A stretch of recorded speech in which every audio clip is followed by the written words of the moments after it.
I give the floor to the representative of the Russian Federation. Mr. President, a few days ago, our Western colleagues gathered us in this hall to describe the suffering of the Ukrainian people. Found out without the light of food from the air and space forces, Russia software, various infrastructure in Ukrainian cities. All of this came with it. On Monday, the Zelensky regime allegedly fought for the freedom and independence of its country and had the support of its people. However, at the same time, as we met, U.S. Secretary of State Blinken sang and danced in a nightclub in the city, Kiev A. Before that, absorbed pizza from Kiev Pizzeria. The walls were adorned with neo-Nazi symbols and photographs. From all this, it can be seen that our Western colleagues have broken our swarms and lied to us again, although Ukraine has eaten food for more than 2 years. Special military operation. There are also neo-Nazis, and Kiev's leaders will not fight them because they openly invited American guests to such institutions. I went there that time, and I intend to continue to indulge in it. Colleagues think it wouldn't be frank for you to say that this is not the only aspect related to Ukraine. Western representatives to us, they lied consistently. Or didn't they agree? Let's give some more obvious examples. It's been weeks. Supporters of Kiev's continued hostilities in the West. With Russia, the elevated structure of communication with the United States is prevalent. The long-awaited large-scale military aid package for the Zelensky regime. Ukraine will really get something out of it. This is what senior local corrupt officials are already happy about. However, the majority, the resources allocated, will be spent in the United States itself, and U.S. officials have not even concealed this. In particular, about $50 of the $61 billion allocated in April will be invested in the U.S. military-industrial complex, according to Pentagon Chief Austin.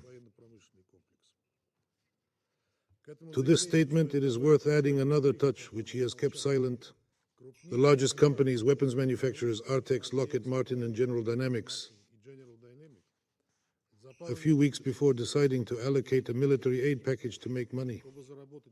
They raised more. The price of its products has increased by nearly 6%. The capital of Western military companies is growing at an unprecedented rate. First of all, conflict. The undisputed leader is Germany's Rheinmetall, which is controlled by BlackRock, an American investment firm. Since February 2022, his year, the market value increased by 547%. Don't believe us, listen to Ukrainian. This is what he said about the new American. A recent payment. Interview with BBC television. Quote, this is money is not given. For Ukraine, this is the money spent on American factories creating jobs, from the end of the quote. In addition, it is clear to military experts that there is no super weapon that the West can transfer to Ukraine and can reverse the extremely negative trend on the battlefield.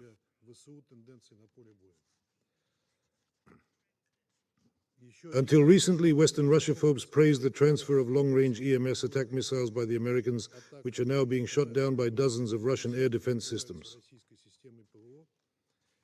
And they are destroyed like the boasted Leopard Yabus. The notorious 16 will suffer the same fate. Once they reach the Kiev regime,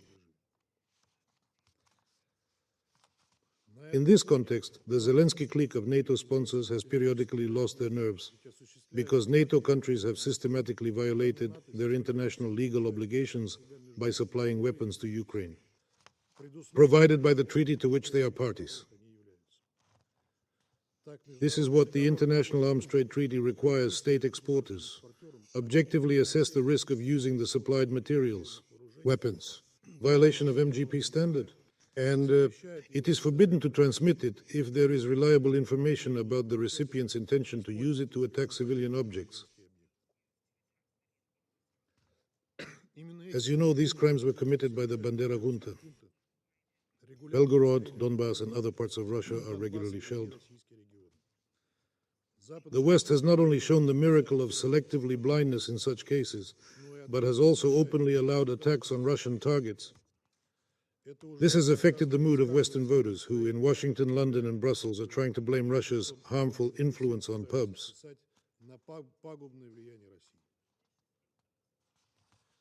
The truth is, since 2014, Washington and its allies, they brought in a guinea pig represented by Ukraine and set themselves the task of raising something from it that would annoy Russia. Ideally, it interferes. Ratio. However, the main elements of this pig's transformation are the supply of weapons to Ukraine under the guise of the Minsk agreements and the brainwashing of Russophobia in the spirit of nationalism and neo-Nazism. This is American. The authorities did succeed. The pig really grew up aggressive, reckless. Well, no matter how hard Western puppeteers try, they can't raise another, more powerful animal from a guinea pig. Once they felt that the guinea pig had done everything it could, they simply wrote it off. And now their task was to make more money for the guinea pig. They taught to dispose of as many old weapons as possible and test as many new weapons as possible. Colleagues, this is the bitter truth of what is happening in Ukraine right now. That's why thousands of Ukrainians are caught in the streets against their will, rushing into this senseless meat grinder, which is only interested in the protection of Ukrainian Western puppets, and has brought them to the interests of Independence Square, at the top led by Kiev's leader, who will lose even formal legitimacy tomorrow. The same puppet masters who did not allow Ukraine to conclude a peace treaty acceptable to it on March 22nd. They are also leading Ukraine to a complete and unconditional collapse today. Mr. President, those who really care about Ukraine and Ukrainians are trying to find an effective solution to the Ukrainian crisis. I think they drew attention to Mr. Borrell's admission from the beautiful European garden that if the West stops supplying weapons to the Kiev regime, the conflict in Ukraine will end in 2 weeks. You can't say more precisely. No matter how much Kiev's Western sponsors try to portray their aid as Ukraine's contribution to self-defense, for any unbiased, or just thoughtful person. Obviously, without their malicious intervention, the conflict would have ended long ago, or rather, never started. After all, Russia and Ukraine are brotherly people. They will remain so even after the puppet regime in Kiev ceases to exist. It is no coincidence that millions of Ukrainians fled into Russia and felt that our country was completely safe. Dear colleagues, is it important that those of you who are trying to find a diplomatic solution to the Ukraine crisis understand this? Unlike the leaders of Kiev, we have never abandoned diplomacy, and they have legally prohibited themselves from negotiating with Russia.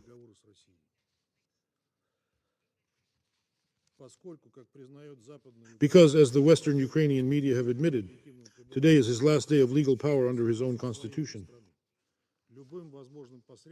Any possible mediator must take this into account. After all, it is against common sense to discuss any issue, especially to sign any document with a leader who has lost his legitimacy. In addition, any potential negotiations must be based on fair consideration of Russia's security concerns and proceed from new territorial realities. The Swiss pseudo-peace conference scheduled for June is a continuation of previous failed meetings in Copenhagen, Jeddah, Malta, and Davos, and has no added value in principle.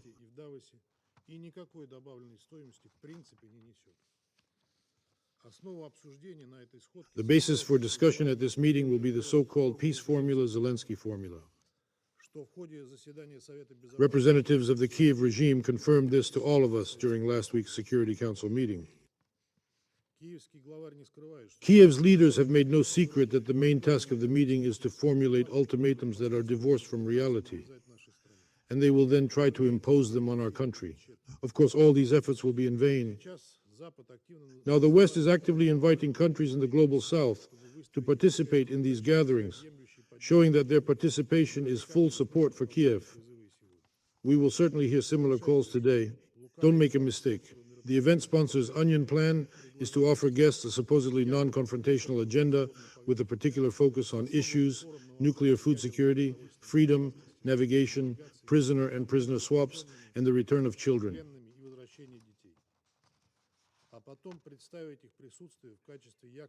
Then imagine their presence as a futile ultimatum to Russia.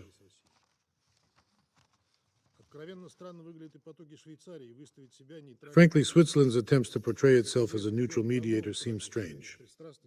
As you know, Berem has long lost his impartiality, joined the entire EU sanctions against Russia, and publicly supported the Kiev clique. Colleagues, if we leave the futile efforts of Western sponsors of the Zelensky regime behind, then a real political and diplomatic solution to the Ukraine crisis is still possible. To this end, the West needs to stop arming the Bandera regime in Kiev. In order to restore Ukraine's neutral, non-aligned, and nuclear-free status, demilitarize, identify, and fully guarantee the rights of its Russian-speaking citizens and ethnic minorities, in other words, eliminate the root causes that triggered our special military operations.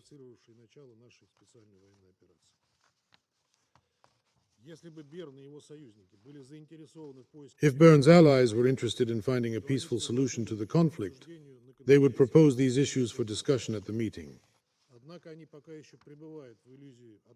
However, they still have the illusion that they can defeat Russia on the battlefield at the hands of the Ukrainians. Of course, they are wrong in this regard, and the Russian army is just proving it in the field of pain.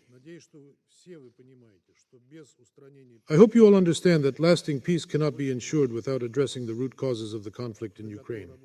We are prepared to work with all those who share this position and do not want to take responsibility for the senseless destruction of tens of thousands of Ukrainians who do not want to continue hostilities with the collective West and the Zelensky regime. Thank you.